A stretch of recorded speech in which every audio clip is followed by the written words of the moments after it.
Hey everyone, welcome back. Today I'm going to be actually reacting or watching a video of DIY dentistry done by a lady who's a YouTuber, and she has fixed something herself. She was dissatisfied, and I'm going to be reacting. I've never seen this video, so I'm going to give you the play-by-play of what she's doing and kind of giving some insights as to what I think. So if you'd like to see more about that, then let's get started.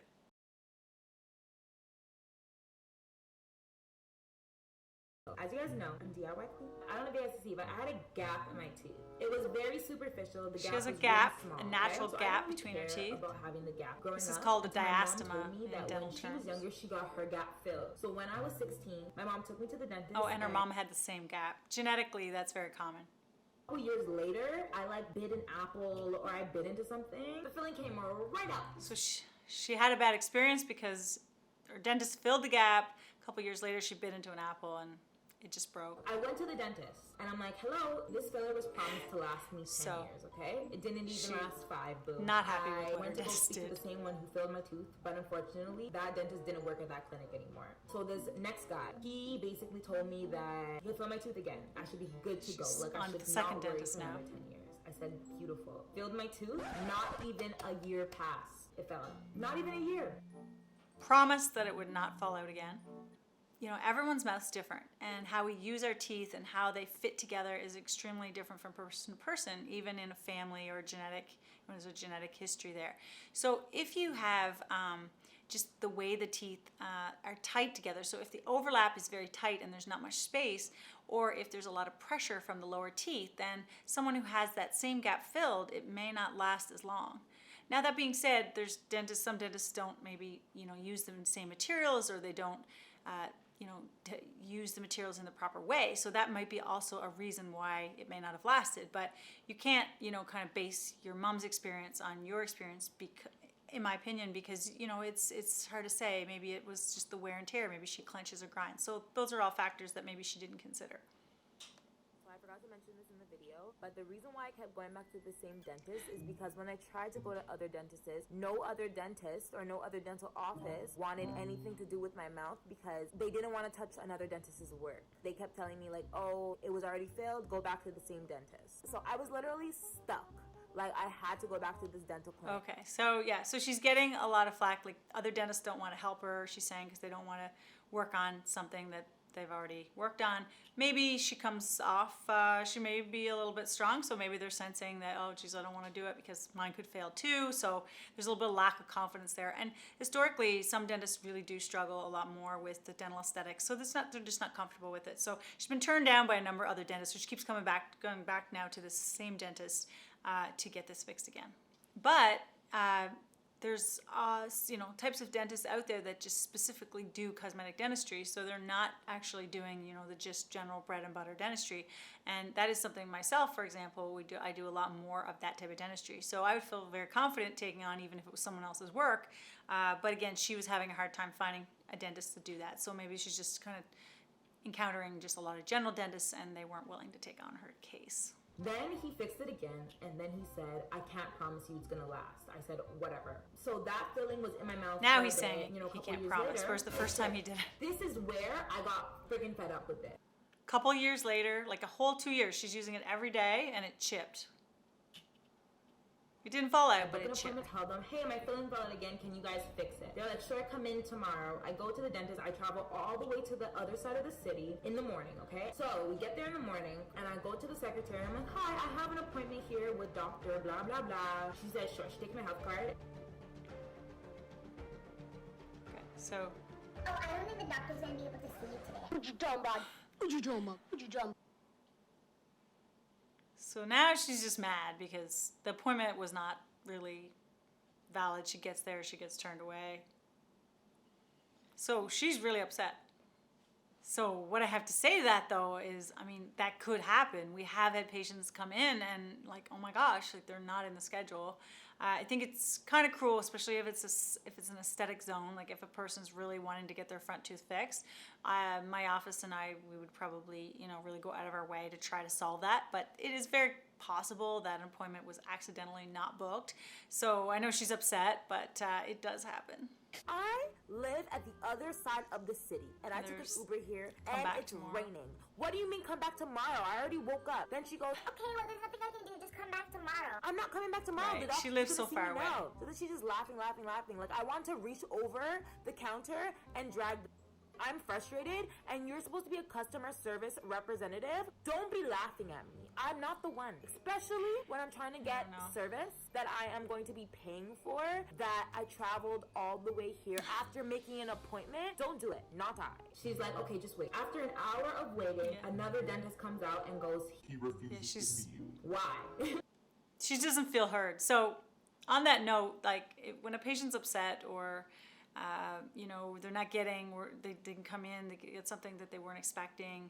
I think it's really important that, I'm not sure, I wasn't there obviously, but it's important that the receptionist or the customer service team, we really listen to the patient and try to figure out a way to make it feel better instead of just flat out saying, no, like we just can't do it, come back tomorrow.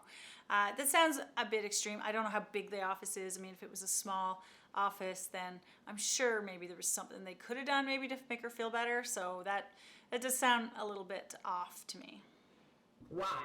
Like, why does he refuse to see me? He's like, He's not telling you a reason. so then Shamar gets really angry, Shamar gets really ratchet on them. He's like, came all the way down here, we waited an hour, you guys wasted our time, compensate us for this. Obviously, they didn't compensate us, right? So I was fed up. Now I have this big gap in the middle of my tooth. The doctor refuses to do it, so I call other dentists around the area. They said that the only time they'll be able to Still take has the me same is problem. in like a month. I'm not waiting a month. Like, I have a big space in my tooth now. I'm not walking outside like this. So sorry. It's not even like it just fell out like how it was when I initially went to go do it. It was like chipped And like she's it was just fired not up, cute. so- Like, I couldn't walk outside like that. I was even She's- embarrassed to yeah. go that one day of not having it filled. I think patient education would be really essential here. Really helping her understand why it could break again or what the risk factors are. Because now she's so fired up, anything they say is sounding like an excuse. So I try to educate the patients from the beginning. So it came with the dental resin. It came with the gel. So now she's gonna do it came herself. With the dental She etching can't stick get into another and dentist for these like a two month. tools. And I also bought on the side, although I didn't have to, the dental curing lamp. So the resin that I got from her She's is got a her own self-curing curing material, light. meaning that you don't necessarily need the dental curing lamp. So the dental curing lamp is, that thing when you go to the dentist that they put on you to that light and then they hold it there, it beeps. That light hardens the dental resin, so it dries fast. She's got it figured I out bought though. that I as gotta well, hand although I it didn't to need her. because this resin that I got from her, it's a self-curing resin. That means once you put it on your tooth, it dries by itself. You don't even need the light. She's But I gonna bought do it this anyways herself. because I feel So with the I'm light, watching it this dries video faster. actually, and I can't tell. It doesn't look that bad, but again, I'm not seeing a really close-up shot. But Today. here she Today, goes. She's I'm gonna show you gonna show us I how do my tooth. she- Although my tooth is already filled, Amazing. I already filled it. I'm gonna put on more She dental has- resin on this top girl's of the got tooth just to show you guts. guys how I do it. Cause I wanna help you guys out. Like, I get it. Like, I'm very grateful to have a friend that literally is the plug for everything. And I'll leave her email in the description box below if you guys wanna holler at her for you guys to get the dental So resin. she's got a supplier who, if you need to do this yourself, you can actually order this dental resin from her. So she's got a great contact. I'm gonna stop talking. You guys probably just want me to get to the point. And I'm gonna fill my tooth, although it's already filled, but I'm gonna show you how I do it. So first, you're gonna need just like a random piece of paper. I just found this paper. I'm just gonna use it. So now Piece of I'm gonna paper. take the dental resin and I'm just gonna pour just a little bit. It comes with a little scoop, but I don't know what that is. She doesn't have the proper scoop, but she's gonna mix it herself, like a powder or liquid, maybe. I'm going to take my etching gel. The etching gel, like she actually has phosphoric acid. So she has probably like 37% phosphoric acid, and she's gonna just put it on her tooth. She's got it right. She's calling acid etch primer. We have another step that's called primer, but it's primer. What it does is it creates like a micro rough surface of the enamel. Enamel is a crystalline structure, and by applying the etch for at least 30 seconds, it kind of leaves a very microscopic but rough surface. And then the resin, which she's going to put on after, is going to flow into that little rough surface, and literally when you cure it with this light she's talking about, it's going to shrink kind of around that roughed enamel, and it's going to bond. Like it's probably going to bond. She's not prepping her tooth. She's in pure enamel. So I just can't wait to see this. So I have my mirror right here. I'm just gonna put some of the etching gel on the surface on the tooth that I want to fix. So I'm just gonna do in the middle. This is good. Now when we do this, we use a rubber dam, we isolate. The etching is just on tip. You're gonna leave this on. I mean, if that gets on her tissues, it can kind of burn. Okay, so now take a tissue and I'm gonna wipe it off. 30 seconds later, she did wait the 30 seconds, but she didn't rinse it. Like we rinse ours with a lot of water and I'm gonna take dental resin. now she's gonna use the gel and I'm going to the resin. So that's like a liquid, sort of our liquid primer. I'm gonna take this and I'm gonna She's mixing it for 30 seconds. 30 seconds light. Okay, I'm not sure how she got the right color too, because like shade is important here. I'm amazed. It's gonna look like this. And now, it's so goopy, like ours is much firmer than that. So you see personally, I would have a hard time working with this stuff. She is shaping this like, wow. Okay, so she's using a tool, like an instrument that can do the shaping. The only thing I see this could be a problem is when you're done the shaping and you cure it, now we need to polish it. And so we have rotary instruments, we have drills, discs, polishers, rubber cups, all kinds of things to then do that final shaping. I mean, perhaps almost anyone could like put something there, but would it be the right shape? And then do you have the tools to polish it? You're gonna have to make it look like two teeth. So you're gonna have to cut a line in between. After it's dried a little bit, you're gonna have to cut floss in between it, so it's basically two teeth. You guys understand what I'm saying? Because it's not build up, so it go in there, and that's not good. So she's just gonna, how's she gonna do that? So she's doing a line with the instrument, and then she's saying, put floss. Will we put like an actual plastic separator when we do this?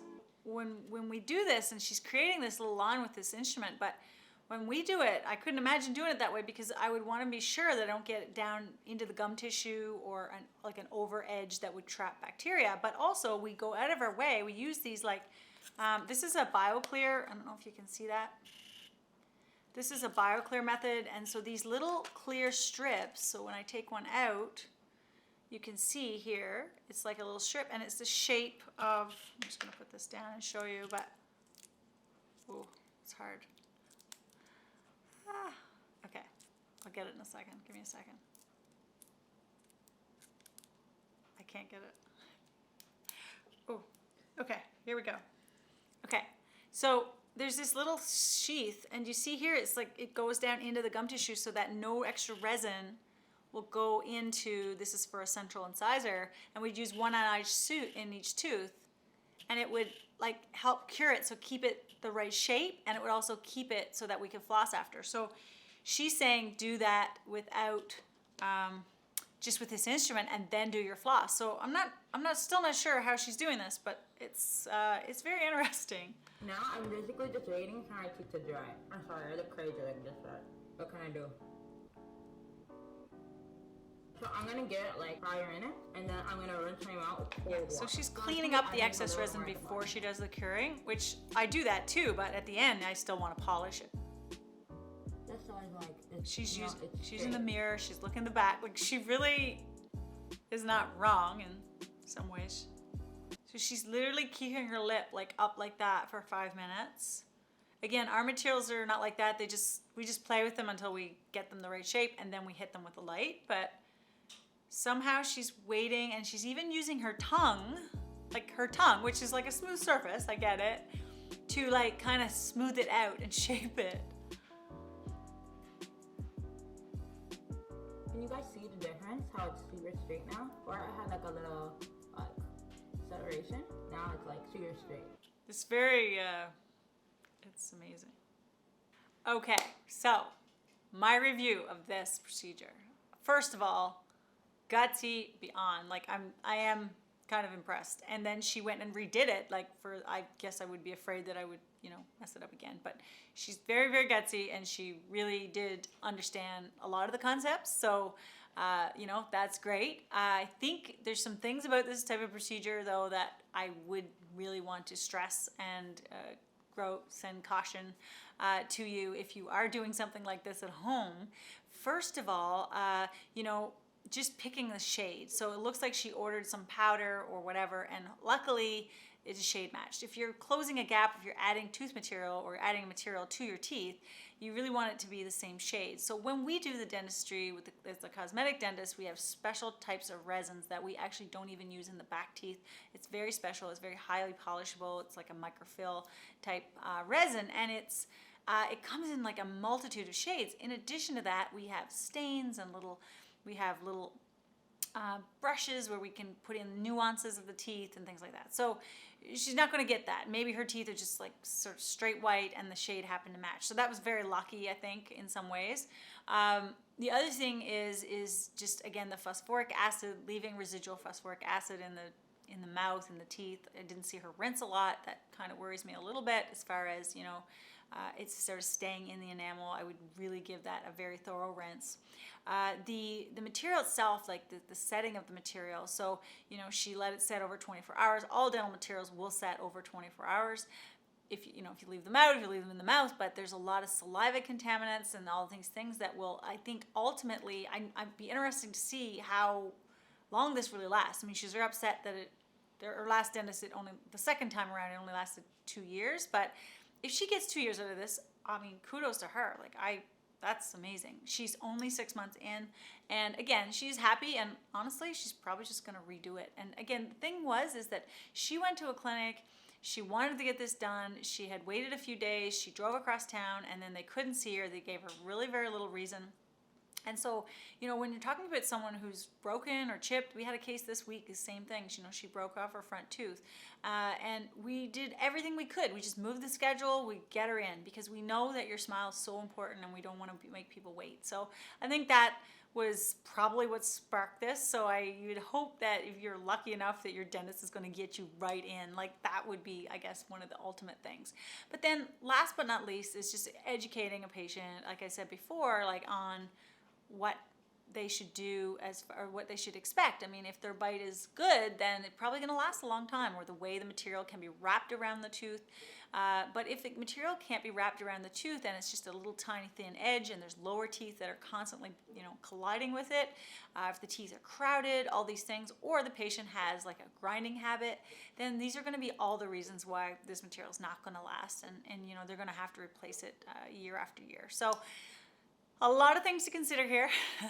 I just, hats off to her though, because she knows what she's doing in her own way, and she isn't hurting anybody. She's not, setting up a clinic and inviting people into her home and fixing teeth. She's just working on herself.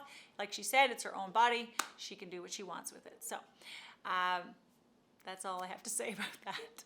If you like that, I thought that was quite interesting. Quincy came up with that idea. I didn't really realize people are now, reaction videos to on YouTube. But I thought that was really cool, and certainly an eye-opener for me. If you'd like to see more content like this, or if you have some questions, definitely leave me a comment or a question below. I'd be happy to answer it. And if not, please, I appreciate any likes and subscribe that you will do, and I will see you next time.